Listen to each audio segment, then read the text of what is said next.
The basis of this video lies on the hermetic law of polarity. Yeah?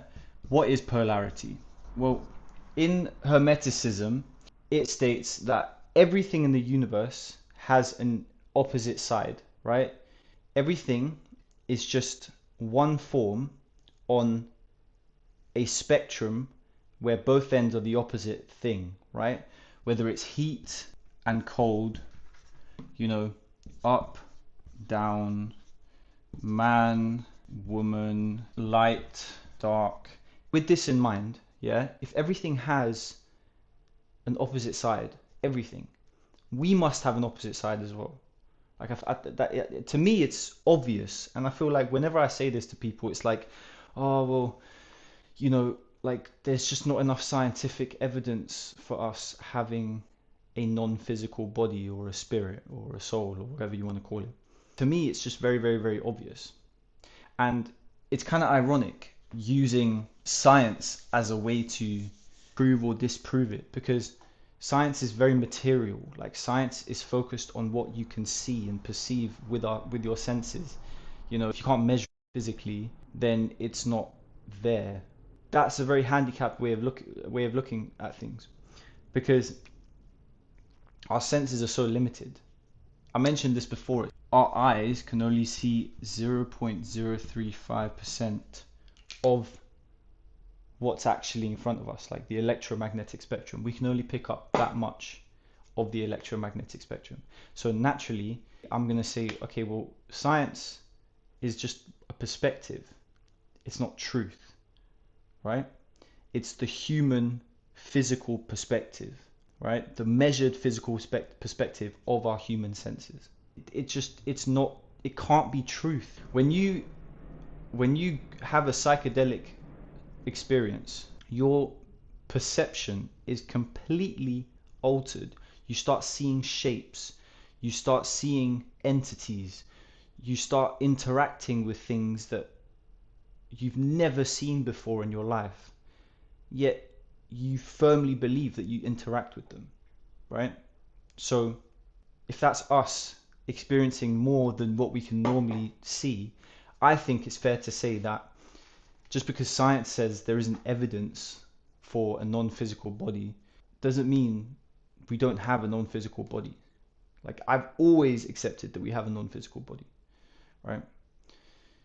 Now, I think a lot of our problems from society today stem from the fact that we have severed our connection with the spirit.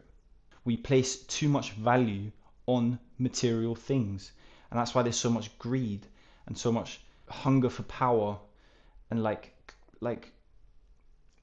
corruption within powers across the world. And it's like everyone's just grasping for this like material power. Like, I need all the money, I need the biggest house, I need the fastest car. It's like it takes us away from who we are. From the minute we're born, yeah, we're molded by external forces, and it's like we're molded by materialism. And it's like through being socialized by all these material entities, right? School, politics, religion, even friends and family. It's like through being socialized by them, it's like you're turning on a flashlight in the dark, and then you're using that flashlight to perceive what's in front of you. But my point is that the minute you turn on the flashlight, you're creating a conflict between what's within the flashlight scope and what's unseen around the flashlight scope. There's a conflict there, because naturally you're going to take everything that's outside of the scope of the flashlight as not true, right? Because you only know what's within the flashlight scope. Yeah, all you can see is that, but everything around you, everything around you here, everything around you here is just as much true as this, right? So that's why I say we should just get rid of the flashlight. Don't just accept what you can see. Accept what you can't see. Explore what you can't see. Because everything is on one side. Everything is a half truth. Yeah, there's no such thing as absolute truth. Everything is just half true or half false.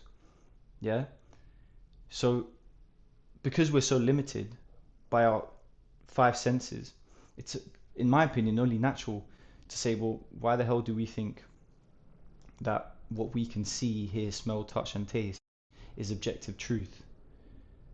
And why do we allow other people who believe that to tell us how to live and grow?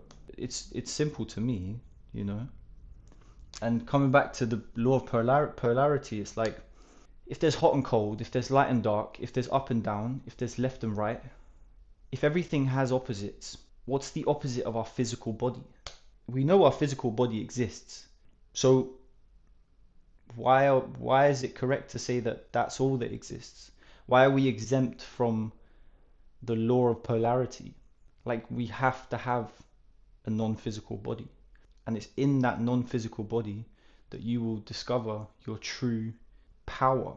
Because that non-physical body is one entity expressed in unlimited different forms.